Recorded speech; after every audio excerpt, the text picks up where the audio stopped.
Hello students, welcome to Online Mathematics Cafe. അപ്പോൾ ഈ video നമ്മൾ ഡിസ്കസ് ചെയ്യുന്നത് ICSE സിലബസിലെ 6ാമത്തെ chapter quadratic equation in one variable. അപ്പോൾ ഇതിനു മുന്നേ നമ്മൾ ബാങ്കിങ് എന്ന് പറയുന്ന ചാപ്റ്റർ കംപ്ലീറ്റ് ആയിട്ട് തന്നെ ഡിസ്കസ് ചെയ്തു. അതിൽ ചോദിച്ചിട്ടുള്ള എല്ലാ പ്രീവിയസ് ഇയർ ക്വസ്റ്റ്യൻസും നമ്മൾ ഡിസ്കസ് ചെയ്ത് കഴിഞ്ഞു. അതേപോലെ തന്നെ ഈ ചാപ്റ്ററിൽ നമ്മൾ ഹാഫ് മാർക്ക് ക്വസ്റ്റ്യൻസും 3 മാർക്കും 4 മാർക്കും പ്രീവിയസ് ഇയർ ആയിട്ട് ചോദിച്ചിട്ടുള്ള എല്ലാ ക്വസ്റ്റ്യൻസും നമ്മൾ ഡിസ്കസ് ചെയ്യും. അപ്പോൾ നിങ്ങൾക്ക് ഇഷ്ടപ്പെട്ട ലൈക്ക് ചെയ്യുക, നിങ്ങളുടെ ഫ്രണ്ട്സിനൊക്കെ ഷെയർ ചെയ്ത് കൊടുക്കുക, ചാനൽ സബ്സ്ക്രൈബും ചെയ്യുക. ഓക്കെ, അപ്പോൾ നമുക്ക് ക്വാഡ്രാറ്റിക് ഇക്വേഷനിൽ മെയിനായിട്ട് നമുക്ക് അറിഞ്ഞിരിക്കേണ്ട കുറച്ച് കാര്യങ്ങളുണ്ട്. അപ്പോൾ അതെല്ലാം നോക്കിയതിന് ശേഷം നമുക്ക് പ്രോബ്ലത്തിലേക്ക് പോവാം. അപ്പോൾ ഫസ്റ്റ് അറിഞ്ഞിരിക്കേണ്ടത് ക്വാഡ്രാറ്റിക് ഇക്വേഷൻ്റെ സ്റ്റാൻഡേർഡ് ഫോം ആണ്. നോക്കിക്കേ, the standard form of a quadratic equation is ax² + bx + c = 0 where a, b, c are real numbers and a not equal to 0 is called a quadratic equation. ഇപ്പോൾ ഒരു equation quadratic equation ആവണമെങ്കിൽ condition എന്താണ് പറഞ്ഞേക്കുന്നത്? അതിൻ്റെ standard form ഇങ്ങനെയായിരിക്കണം അല്ലേ? എന്തായിരിക്കണം? ഒരു x² term ഉണ്ടായിരിക്കണം, ഒരു എക്സിൻ്റെ ടേം ഉണ്ടായിരിക്കണം, ദെൻ ഒരു കോൺസ്റ്റന്റ് ടേം ഉണ്ടായിരിക്കണം. പിന്നെ എന്താണ് പ്രത്യേകിച്ച് പറയുന്നത്? ഇവിടുത്തെ x²ൻ്റെയും എക്സിൻ്റെയും കോൺസ്റ്റന്റ് ടേമും എന്ന് പറയുന്നത് എന്തായിരിക്കും? റിയൽ നമ്പേഴ്സ് ആയിരിക്കണം. പിന്നെ എന്താണ്? x² കോഎഫിഷ്യൻ്റായി വരുന്ന വാല്യൂ അല്ലെങ്കിൽ a എന്ന് പറയുന്നത് എന്താവാൻ പാടില്ല? 0 ആവാൻ പാടില്ല. എന്തുകൊണ്ട് 0 ആവാൻ പാടില്ല എന്ന് പറയാൻ കാരണം, ഇപ്പൊ നമ്മൾ എക്ക് 0 കൊടുത്താൽ a 0 ആയാൽ എന്ത് പറ്റും? 0x² + bx + c = 0 എന്നായിരിക്കും നമുക്ക് ഇക്വേഷൻ വരിക അല്ലെ. 0x² എന്ന് പറഞ്ഞാൽ ആ ടേം എഴുതിയില്ലെങ്കിലും പ്രശ്നമില്ലല്ലോ. അപ്പൊ നമുക്ക് അടുത്ത സ്റ്റെപ്പിൽ കിട്ടുന്ന എന്താ? bx + c = 0. ഈ bx + c എന്ന് പറയുന്നത് ക്വാഡ്രാറ്റിക് ഇക്വേഷൻ ആണോ? അല്ല. ഇവിടുത്തെ ഹയസ്റ്റ് ഡിഗ്രി എന്ന് പറയുന്നത് എന്താണ്? 1 ആണ്. സോ ഈ ഇക്വേഷൻ നമ്മൾ വിളിക്കുന്ന പേരാണ് ലീനിയർ ഇക്വേഷൻ. അതുകൊണ്ടാണ് എന്ത് 0 ആവാൻ പാടില്ല? a 0 ആവാൻ പാടില്ല എന്നുള്ള ഒരു കണ്ടീഷൻ ഇവിടെ വയ്ക്കുന്നത്. ബിയും സിയും 0 ആയാലും പ്രോബ്ലം ഇല്ല. a എന്താവാൻ പാടില്ല? 0 ആവാൻ പാടില്ല. അപ്പൊ ഇത് ക്ലിയർ ആയല്ലോ. ഇവിടെ ബോക്സിൽ പറഞ്ഞിട്ടുണ്ട് a എന്ന് പറയുന്നത് x² കോഎഫിഷ്യന്റ് ആണ്, b എന്ന് പറയുന്നത് എക്സിന്റെ കോഎഫിഷ്യന്റ് ആണ്, c എന്ന് പറയുന്നത് വേരിയബിൾ ഒന്നും ഇല്ലാത്ത ഒരു ടേം, അതിനാണ് കോൺസ്റ്റന്റ് ടേം എന്ന് പറയുന്നത്. അപ്പൊ ഇത്രയും ക്ലിയർ ആയല്ലോ. ഇനി നെക്സ്റ്റ് നമുക്ക് അറിഞ്ഞിരിക്കേണ്ടത് roots of a quadratic equation. ഒരു ഇക്വേഷൻ തന്നിരുന്ന അതിന്റെ റൂട്ട്സ് എന്ന് പറഞ്ഞാൽ എന്താണ്? നോക്കിക്കേ, let ax² + bx + c = 0 be a quadratic equation. അപ്പൊ ഇതൊരു ക്വാഡ്രാറ്റിക് ഇക്വേഷൻ ആണ്. If alpha is a root of this equation, alpha എന്ന് പറയുന്ന ഏതെങ്കിലും ഒരു വാല്യൂ ആണെന്ന് വിചാരിക്കുക, അത് ഈ ഇക്വേഷന്റെ റൂട്ട് ആണ് എങ്കിൽ അതിന്റെ മീനിങ് എന്താണ്? x = ആൽഫ, എക്സ് കിടക്കുന്ന പ്ലേസിലെല്ലാം നമ്മൾ ആൽഫ സബ്സ്റ്റിറ്റ്യൂട്ട് ചെയ്യുമ്പോൾ ഈ ഇക്വേഷൻ എന്ത് ചെയ്യണം? സാറ്റിസ്ഫൈ ചെയ്യണം. നോക്കിക്കേ, എക്സ് ഉള്ള പ്ലേസിലെല്ലാം നമ്മൾ ആൽഫ റീപ്ലേസ് ചെയ്തു. സോ എങ്ങനെ വന്നു? a² + b α + c = 0 എന്ന് പറഞ്ഞാൽ സിമ്പിളായിട്ട് ഞാൻ ഒരു എക്സാമ്പിൾ കൂടി പറഞ്ഞുതരാം. ഇവിടെ എന്താ ഉദ്ദേശിക്കുന്നതെന്ന്. നമ്മൾ ഒരു ലീനിയർ ഇക്വേഷൻ ഇപ്പൊ തൽക്കാലത്തേക്ക് ലീനിയർ ഇക്വേഷൻ എടുക്കുവാണ്. ഇപ്പൊ 2x + 3 = 0 എന്ന് പറയുന്ന ഒരു ലീനിയർ ഇക്വേഷൻ ആണ്.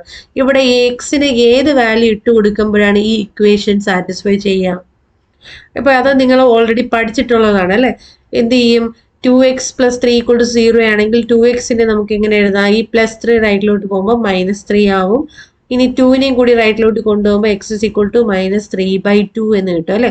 അപ്പൊ എക്സിന് -3/2 എന്ന് പറയുന്ന ആ വാല്യൂ ഇട്ട് കൊടുത്താൽ മാത്രമേ ഇവിടെ ഇക്വേഷൻ എന്ത് ചെയ്യത്തുള്ളൂ? സാറ്റിസ്ഫൈ ചെയ്യത്തുള്ളൂ. നോക്കിക്കേ, നമുക്കൊന്ന് ചെക്ക് ചെയ്ത് നോക്കാം. ഇപ്പൊ ഈ ഫസ്റ്റ് നമുക്ക് തന്നിരിക്കുന്ന ഈ 2x + 3 = 0 LHS പാർട്ടിങ് എടുത്തു. LHS പാർട്ട് എന്ന് പറഞ്ഞാൽ 2x + 3 ആണ്. നമുക്ക് കിട്ടിയ എക്സിന്റെ വാല്യൂ എന്ന് പറയുന്നത് എന്താണ്? -3/2 ആണ് അല്ലെ. അപ്പൊ അത് നമുക്ക് സബ്സ്റ്റിറ്റ്യൂട്ട് ചെയ്ത് നോക്കാം. 2 × -3/2, എക്സിന് പകരം -3/2 റീപ്ലേസ് ചെയ്തു. ഇവിടെ നമ്മൾ പറഞ്ഞില്ല ആൽഫ എക്സിന് പകരം റീപ്ലേസ് ചെയ്യണമെന്ന്, അതുപോലെ ഇവിടെ എക്സിന് പകരം നമ്മൾ ഒരു -3/2 ഇട്ട് കൊടുത്തു. +3. ഇവിടെ നിങ്ങൾ നോക്കിക്കഴിഞ്ഞാൽ 2 × 2 നമുക്ക് എന്ത് ചെയ്യാം? ക്യാൻസൽ ചെയ്ത് കളയാം. സോ നമുക്ക് എന്ത് കിട്ടും? -3യും +3 എന്നും കിട്ടും. നിങ്ങൾ നോക്കിയാൽ -3 + 3 വാല്യൂ എന്താണ്? 0. 0 എന്ന് പറയുന്നത് നമ്മുടെ ഇക്വേഷന്റെ ഏത് പാർട്ടാണ്? RHS പാർട്ട് അല്ലേ. സോ LHS ഉം RHS ഉം ഇവിടെ എക്സിന് -3/2 ഇട്ട് കൊടുത്തപ്പോൾ ഈക്വൽ ആയിട്ട് വന്നു. ദാറ്റ് മീൻസ് സാറ്റിസ്ഫൈ ചെയ്യുന്നുണ്ട് വാല്യൂ അല്ലേ. അപ്പൊ ഇത് ലീനിയർ ഇക്വേഷൻ വെച്ചാണ് ഞാൻ പറഞ്ഞത്. ഇതുപോലെ തന്നെയാണ് ക്വാഡ്രാറ്റിക് ഇക്വേഷന്റെ കേസിലും. ഓക്കെ അല്ലേ. ഇതാണ് റൂട്ട്സ് എന്ന് പറയുന്നത്. എക്സിന് ഏത് വാല്യൂ ഇട്ട് കൊടുക്കുമ്പോഴാണ് ആ ഇക്വേഷൻ സാറ്റിസ്ഫൈ ചെയ്യുന്ന ആ വാല്യൂസിനെയാണ് നമ്മൾ Roots of a quadratic equation എന്ന് പറയുന്നത്. ഇനി റൂട്ട്സിന്റെ നോക്കിക്കേ, എത്ര റൂട്ട്സ് നമുക്ക് ക്വാഡ്രാറ്റിക് ഇക്വേഷനിൽ കിട്ടാം എന്ന് പറഞ്ഞാൽ നോക്കിക്കേ, A quadratic equation has utmost 2 Roots എന്നാണ്. അറ്റ്മോസ്റ്റ് 2 റൂട്ട്സ് എന്ന് പറയുമ്പോൾ ഒന്നുകിൽ 2 റൂട്ട്സ് കിട്ടാം, അല്ലെങ്കിൽ 1 റൂട്ട് കിട്ടാം, അല്ലെങ്കിൽ റൂട്ട്സ് ഇല്ലാതെയും എന്ത് ചെയ്യാം വരാം. അപ്പൊ ഇക്വേഷൻ സോൾവ് ചെയ്യുമ്പോൾ ചില കേസിൽ ചില ഇക്വേഷൻസിൽ നമുക്ക് 2 റൂട്ട്സ് കിട്ടും, അല്ലെങ്കിൽ 2 സൊല്യൂഷൻസ് കിട്ടും. ചില ഇക്വേഷൻസ് സോൾവ് ചെയ്യുമ്പോൾ നമുക്ക് ഒരു സൊല്യൂഷൻ ആയിരിക്കും കിട്ടുക. ചില ഇക്വേഷൻ സോൾവ് ചെയ്യുമ്പോൾ നമുക്ക് സൊല്യൂഷനേ കിട്ടത്തില്ല. അപ്പോൾ quadratic equation has utmost 2 Roots. അപ്പൊ അത് ക്ലിയർ ആയല്ലോ. ഇനി methods four solving quadratic equation. Quadratic equation solve ചെയ്യാനായിട്ട് 3 മെത്തേഡ്സുകളുണ്ട്. ഒന്ന് factorisation method, then second completing the square, then third quadratic formula.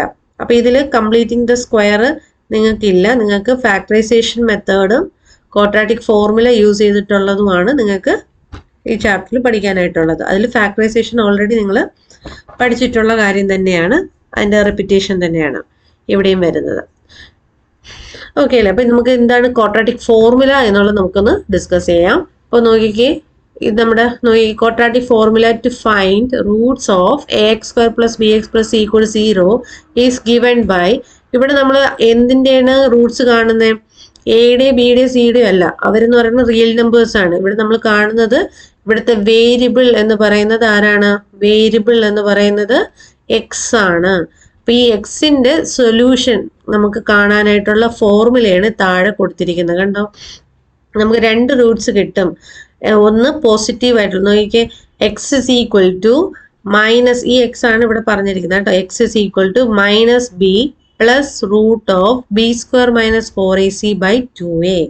അടുത്ത റൂട്ട് നമുക്ക് കിട്ടുന്നത് ഈ പ്ലസ് കിടക്കുന്നിടത്ത് നമ്മൾ എന്തിട്ട് കൊടുക്കുക? മൈനസ് ഇട്ട് കൊടുക്കുക. ബാക്കിയെല്ലാം ഒരേപോലെ തന്നെ. -b minus root of b² - 4ac/2a.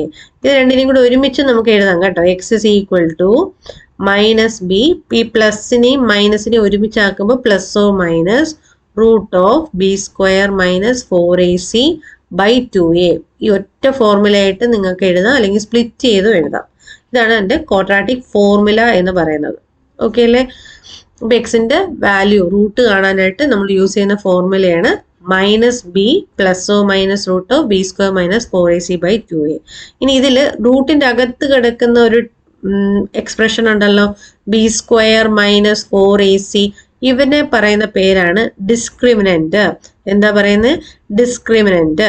ഈ റൂട്ടിന്റെ അകത്ത് കിടക്കുന്ന b² - 4, റൂട്ടില്ല, റൂട്ടിന്റെ അകത്ത് കിടക്കുന്ന ആളെ നമ്മൾ വിളിക്കുന്ന പേരാണ് ഡിസ്ക്രിമിനന്റ്. അതിനെ ഡിനോട്ട് ചെയ്യുന്ന ലെറ്റർ ക്യാപിറ്റൽ ലെറ്റർ D ആണ്. അങ്ങനെയാണെങ്കിൽ ഇതിനെ നമുക്ക് എങ്ങനെ റീപ്ലേസ് ചെയ്യാൻ നോക്കിക്കേ, x is equal to -b പ്ലസോ മൈനസ് റൂട്ട് b² - 4ac പകരം ക്യാപിറ്റൽ D കൊടുത്തു, ഡിവൈഡഡ് ബൈ 2a. അപ്പോൾ എന്താണ് ഡിസ്ക്രിമിനന്റ് എന്നുള്ള ക്ലിയർ ആയോ? നമ്മുടെ ഇക്വേഷനിൽ റൂട്ടിന്റെ അകത്ത് വരുന്ന expression, that is b² - 4ac ആണ് നമ്മൾ എന്ത് വിളിക്കുന്നത്? ഡിസ്ക്രിമിനന്റ് എന്ന് വിളിക്കുന്നത്. അതിനെ ഡിനോട്ട് ചെയ്യുന്ന ലെറ്റർ നോക്കി വെക്കുക, ക്യാപിറ്റൽ D. ഓക്കെ അല്ലേ. ഈ D യൂസ് ചെയ്ത്, ഈ ഡിസ്ക്രിമിനന്റ് യൂസ് ചെയ്തതിനെ നമുക്ക് എന്ത് ചെയ്യാം? സൊല്യൂഷൻ എങ്ങനെയുള്ളതാണ് എന്നുള്ളത് നമുക്ക് പ്രിഡിക്റ്റ് ചെയ്യാനായിട്ട് സാധിക്കും. നോക്കിക്കേ, അതാണ് ഇവിടെ പറഞ്ഞിരിക്കുന്നത്. Nature of the Roots of a quadratic equation. ഒരു ക്വാഡ്രാറ്റിക് ഇക്വേഷന്റെ റൂട്ട്സിന്റെ നേച്ചർ എങ്ങനെയായിരിക്കും, അത് നമുക്ക് ഈ ഡിസ്ക്രിമിനന്റ് യൂസ് ചെയ്ത് നമുക്ക് എന്ത് ചെയ്യാം? പറയാനായിട്ട് സാധിക്കും. എങ്ങനെയാണെന്ന് നോക്കിക്കേ. ഫസ്റ്റ് വൺ പറഞ്ഞേക്കുന്ന നോക്ക്, ഈ കിട്ടി b² - 4ac നമ്മൾ ബിയുടെയും എയുടെയും സിന്റെയും വാല്യൂസ് സബ്സ്റ്റിറ്റ്യൂട്ട് ചെയ്യുമ്പോൾ നമുക്ക് പോസിറ്റീവ് വാല്യൂ ആണ് കിട്ടുന്നതെന്ന് ഇരിക്കട്ടെ. ഇപ്പൊ b² - 4ac നമ്മൾ ചെയ്തു വന്നപ്പോൾ നമുക്കൊരു പോസിറ്റീവ് വാല്യൂ ആണ് കിട്ടിയതെങ്കിൽ റൂട്ട്സ് എങ്ങനെയുള്ളതായിരിക്കും നോക്കിക്കേ? റിയൽ നമ്പേഴ്സ് ആയിരിക്കും നമുക്ക് വരിക. അതുപോലെ അൺഈക്വൽ ആയിരിക്കും എന്ന് പറഞ്ഞാൽ ഡിഫറെന്റ് ആയിട്ടുള്ള 2 റൂട്ട്സ് ആയിരിക്കും നമുക്ക് b² - 4ac പോസിറ്റീവായ കിട്ടുക. ഇനി സെക്കൻഡ് കേസിൽ പറയുന്നത് ഇനി എങ്ങാനും നമ്മൾ സോൾവ് ചെയ്യുമ്പോൾ B square minus 4ac value 0 ആയിട്ട് വന്നു. ഓക്കെ അല്ലേ? 0 ആയിട്ട് വന്നു കഴിഞ്ഞാൽ നമുക്ക് റൂട്ട്സ് എങ്ങനെയുള്ള റൂട്ട്സ് ആണെന്ന് പറയാം. അത് റിയൽ ആയിരിക്കും, അതുപോലെ എന്തായിരിക്കും, ഈക്വൽ റൂട്ട്സ് ആയിരിക്കും കിട്ടുക. അപ്പൊ B square minus 4ac positive ആണെങ്കിൽ റിയലും അൺഈക്വലും ആയിരിക്കും കിട്ടുക. ഇനി B square minus 4ac equal to 0 ആണെങ്കിൽ റിയലും ഈക്വലും ആയിരിക്കും കിട്ടുക. ഇനി ഒരു കേസും കൂടെയല്ലേ ഉള്ളൂ, നെഗറ്റീവ് വരുമ്പോൾ എന്താണ്? ഇനി എങ്ങാനും ബി സ്ക്വയർ മൈനസ് 4ac നിങ്ങൾ ചെയ്യുമ്പോൾ നിങ്ങൾക്ക് -5 എന്നോ -4 എന്നോ അല്ലെങ്കിൽ ഏതെങ്കിലും നെഗറ്റീവ് വാല്യൂ ആണ് നിങ്ങൾക്ക് കിട്ടുന്നതെങ്കിൽ നിങ്ങൾക്ക് ഉടനെ തന്നെ പറയാം റൂട്ട്സ് എന്താണ്, ഇമാജിനറി ആണ്. ഇമാജിനറി മീൻസ് റിയൽ നമ്പർ അല്ലാത്ത നമ്പേഴ്സിനെയാണ് ഇമാജിനറി നമ്പേഴ്സ് എന്ന് പറയുന്നത്. അപ്പൊ റൂട്ട്സ് ആർ ഇമാജിനറി എന്നും നിങ്ങൾക്ക് പറയാം, അല്ലെങ്കിൽ നോട്ട് റിയൽ. റിയൽ അല്ല നമുക്ക് കിട്ടുക, റിയൽ നമ്പേഴ്സിനെ നമുക്ക് കിട്ടത്തില്ല. ക്ലിയർ ആയോ? അപ്പൊ ഈ 3 കണ്ടീഷൻസ് വെച്ചിട്ട് നമുക്ക് റൂട്ട്സിന്റെ നേച്ചർ എന്ത് ചെയ്യാം, പറയാനായിട്ട് സാധിക്കും. ഇനി പ്രോബ്ലം ചെയ്യുമ്പോൾ നമുക്ക് ചില കേസിൽ ആവശ്യം വരുന്നതാണ് താഴെ കൊടുത്തിരിക്കുന്നത്. ഈ ഫ്രൂട്ട്സ് ആർ, ഇപ്പൊ നമ്മൾ 2 റൂട്ട്സ് ഉണ്ടല്ലോ ക്വാഡ്രാറ്റിക് ഇക്വേഷന്, ആ 2 റൂട്ട്സിനെ നമ്മൾ ഒന്ന് ആൽഫ എന്നും ഒന്ന് ബീറ്റ എന്നും എടുത്തു. ഓക്കെ, അപ്പൊ ഈ fruits R alpha and beta, then quadratic equation will be, നമുക്ക് 2 റൂട്ട്സ് തന്നിട്ട് അത് വെച്ചിട്ട് ഇക്വേഷൻ ഫോം ചെയ്യാനൊക്കെ പറഞ്ഞു കഴിഞ്ഞാൽ എന്ത് ചെയ്താൽ മതി, എക്സ് സ്ക്വയർ ഫസ്റ്റ് ടേം എന്ന് പറഞ്ഞാൽ എക്സ് സ്ക്വയർ തന്നെ, ദെൻ മൈനസ് ഇടുക, ദെൻ തന്നിരിക്കുന്ന റൂട്ട്സിന്റെ സമ്മ് വേണം എക്സിന്റെ കോയിഫിഷ്യന്റ് ആയിട്ട് കൊടുക്കാനായിട്ട്. തന്നിരിക്കുന്ന റൂട്ട്സിന്റെ സമ്മ് വേണം കൊടുക്കാൻ, പ്ലസ് എന്ത് ചെയ്യാം, റൂട്ട്സിന്റെ പ്രോഡക്റ്റ് കൊടുക്കാം ഈക്വൽ ടു 0. അപ്പൊ ഇതെന്ന് പറയുന്നത് 2 റൂട്ട്സ് നിങ്ങൾക്ക് തന്നേക്കും, എന്നിട്ട് പറയും നിങ്ങളോട് ക്വാഡ്രാറ്റിക് ഇക്വേഷൻ എന്താണ് വരിക എന്നുള്ളത് എഴുതാൻ പറയും. അപ്പൊ നിങ്ങൾക്ക് ഈ ഫോർമുല അപ്ലൈ ചെയ്ത് കഴിഞ്ഞാൽ നിങ്ങൾക്ക് ഈസി ആയിട്ട് തന്നെ അതിന്റെ ഇക്വേഷൻ എഴുതാൻ പറ്റും. എന്താണ് ഫസ്റ്റ് ടേം എന്ന് പറയുന്നത് x square minus sum of root into x plus product of roots equal to 0. അപ്പൊ ഇതും എന്ത് ചെയ്യുക, നോട്ട് ചെയ്ത് വെക്കുക, ഇമ്പോർട്ടൻ്റ് ആണ്. ഇത് ബേസ് ചെയ്ത് നമുക്ക് ക്വസ്റ്റ്യൻസ് ചോദിക്കാറുണ്ട്. ഓക്കെ അല്ലേ? അപ്പൊ ഇനി നമുക്ക് പ്രീവിയസ് ഇയറിൽ ചോദിച്ചിട്ടുള്ള ഒരു ഹാഫ് മാർക്ക് ക്വസ്റ്റ്യൻ നമുക്ക് ഡിസ്കസ് ചെയ്ത് ഈ വീഡിയോ സ്റ്റോപ്പ് ചെയ്യാം. അപ്പൊ ക്വസ്റ്റ്യൻ ഇതാണ്, if 3 is a root of the quadratic equation x square minus px plus 3 equal to 0, then p is equal to option A 4, option B 3, option C 5, option D 2. അപ്പൊ 3 എന്ന് പറയുന്നത് തന്നിരിക്കുന്ന quadratic ഇക്വേഷന്റെ root ആണ് എന്ന് പറഞ്ഞിട്ടുണ്ട്. അപ്പൊ തന്നിരിക്കുന്ന ക്വാഡ്രാറ്റിക് ഇക്വേഷൻ ഏതാണെന്ന് നോക്കിക്കേ, x square minus px plus 3 equal to 0. ഇതില് 3 എന്ന് പറയുന്നത് റൂട്ട് ആണ്. 3 റൂട്ട് ആണെന്ന് പറഞ്ഞാൽ എക്സിന് പകരം നമുക്ക് എന്ത് റീപ്ലേസ് ചെയ്യാം, 3 റീപ്ലേസ് ചെയ്യാം അല്ലെ? അപ്പൊ put x is equal to 3. എക്സിന് 3 ഇട്ട് കൊടുക്കുമ്പോൾ എന്ത് പറ്റും നോക്കിക്കേ, എക്സ് ഉള്ളിടത്തെല്ലാം 3 റീപ്ലേസ് ചെയ്യാം. അപ്പൊ 3 square minus p into 3 plus 3 equal to 0. ഈ ഈക്വൽ ടു 0യും കൂടെ എടുത്ത് വേണം പോവാനായിട്ട്, അല്ലാതെ LHS പാർട്ട് മാത്രമായിട്ട് എടുത്ത് പോകരുത്. LHSഉം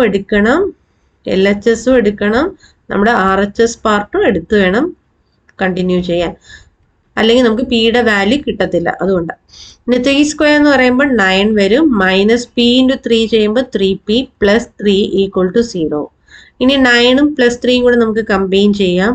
9 പ്ലസ് 3 ചെയ്യുമ്പോൾ നമുക്ക് എന്ത് കിട്ടും, 12 എന്ന് കിട്ടും, മൈനസ് 3p ഈക്വൽ ടു 0.